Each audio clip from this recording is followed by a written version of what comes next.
Good afternoon. Today is the 17th of January and I am recording this outside Barron's Classic Car Auction in Southampton, where we've just been doing a little shambolic shuffle. But the other reason I'm actually here today is to look at some questions I've had, and this indeed is the 7,000 subscriber special. Thank you very much indeed to everybody who has watched the channel since September 2018.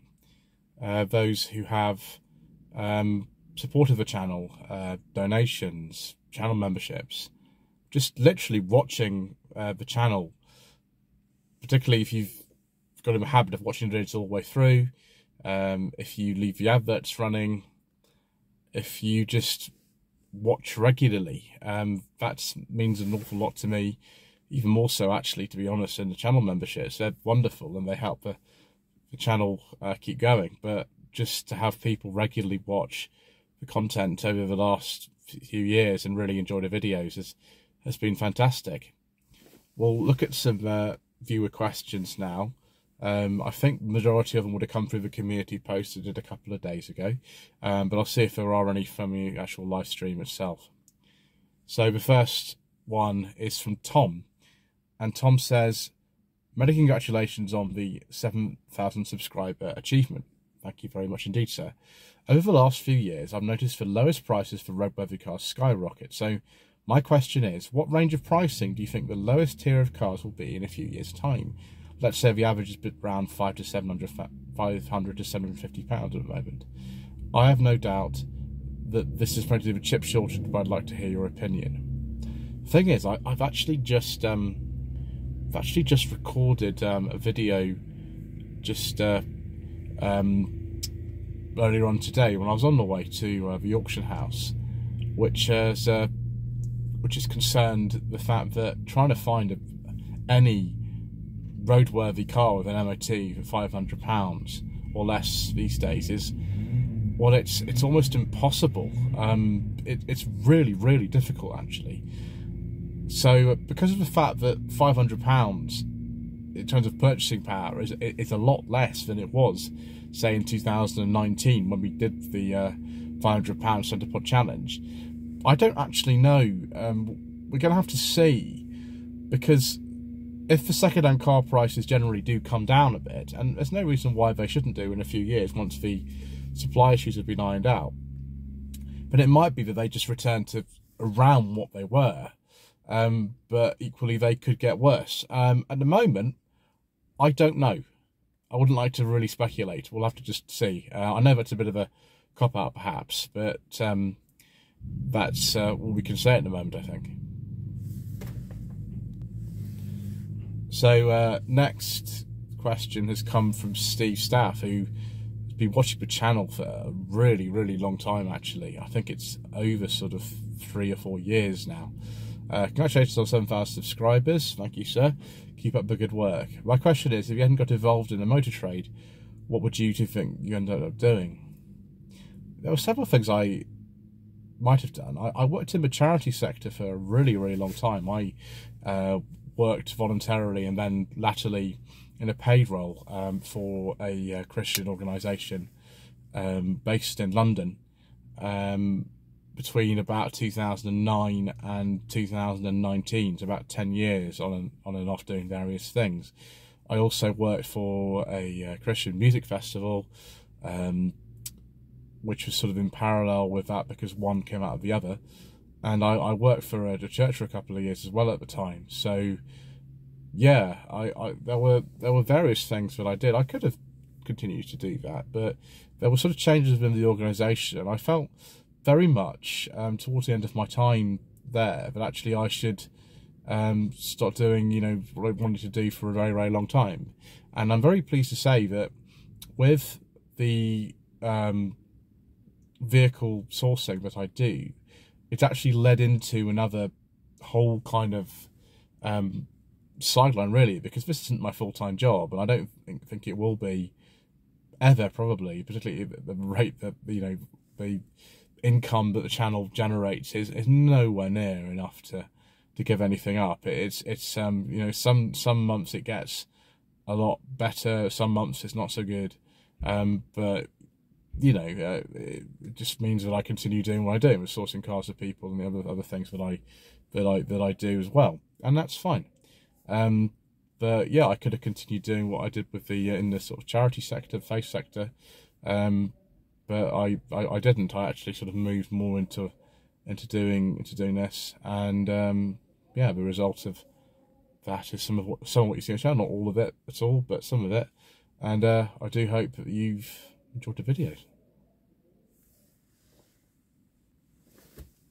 So next question is from Mr. Waters from Scottish Car Enthusiasts and Trains TV, who has been a very, very long time viewer of the channel and also has his own videos as well. So please, you know, go and have a look at Mr. Waters' channel.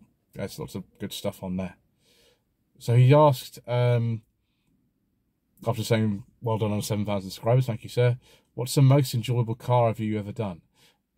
I'd like to say, in a way, that the Kia Proceed that I did in April 2021 was the most enjoyable, because that's, in my opinion, one of the very best cars that you can get for sensible second-hand reviews money, even now.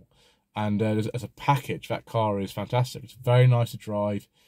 They even look quite nice, the facelifted ones. I'd personally go for a normal seat 5-door. That's just me. But that hasn't had a lot of views, that video. I don't know why. It's probably because people just think they're really boring. And I don't think they are. I think they're fantastic, actually, those. But really, we need to sort of think about actually maybe something a bit more exotic than that.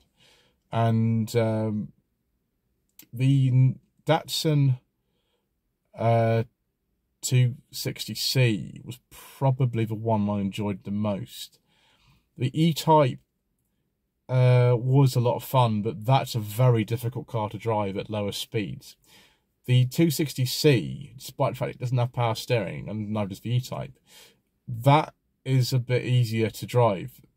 And it's just a terribly, terribly kind of sort of alien thing. It's a sort of early style Japanese car from the days when they didn't really bother making any concessions for our market at all. So it's very, very much just a very unique car. There's very, very few left in the country. The one that I drove was perfect. The scenery was really nice. Very cold that day. It was in December 2021 we filmed that, but I think that's probably the one I enjoyed the most. I didn't enjoy driving the 260Z, which the same owner actually had as much. That was more difficult to drive. A manual gearbox, I struggled with the clutch, fixed seat belts, which I really hate. I don't like fixed seat belts. The 260C was probably the most fun one I've done, but I have done an awful lot of car reviews that I have enjoyed as well. It's not just that. Next question from Julian Knight, who is one of the channel members, so thank you, Julian.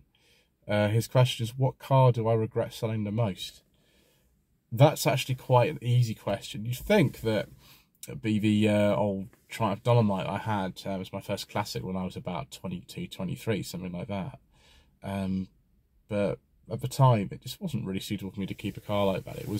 It's a bit of a pain to look after. I've got other people who I know now who would have looked after that thing for me a bit better, but I didn't really know anybody at the time. And when you're sort of young, you kind of have funny ideas about things and how it's going to work. You know, now I'm over 40, I'm a bit more sort of philosophical about the way that things kind of work and a bit more practical. So it's not that, but it's the 1991 Rover 216 SLI automatic that I bought in February 2020, which was going to get Santa Pod in that April as part of the second challenge we were going to do.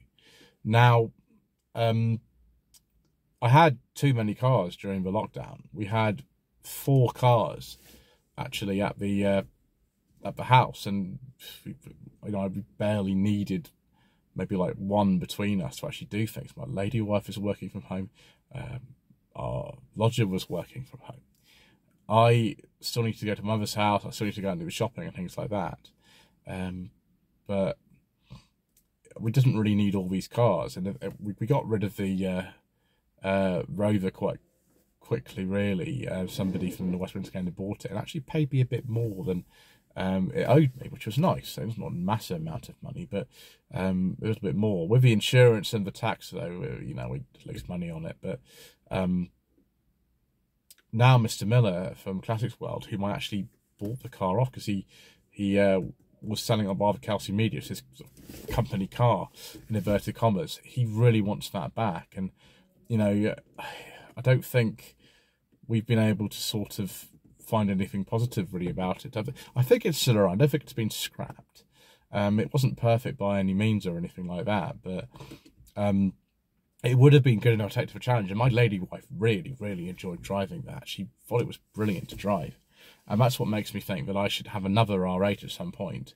I'm not really looking for one at the moment because we've kind of got too many cars, really, as it is.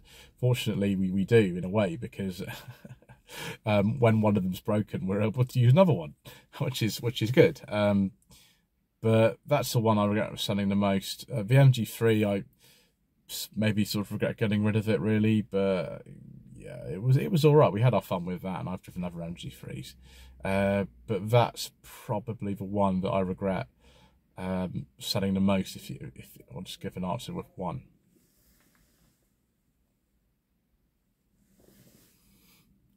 So that's it. I might have missed your questions, you put them somewhere else, but I've looked on the live stream that I did last Saturday. I've looked on the community page where I was sort of encouraging most people to leave the questions, and I think that's it. So thank you ever so much indeed once again for watching, and for all of you who've contributed over the course of many years to the fact that we are on something like the total I've just seen is 7,046 subscribers, so that's brilliant.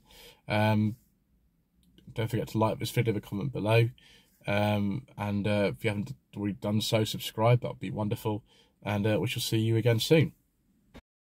Lloyd Consulting stickers, t-shirts and mugs are available by clicking the link to the Google form in the video description below.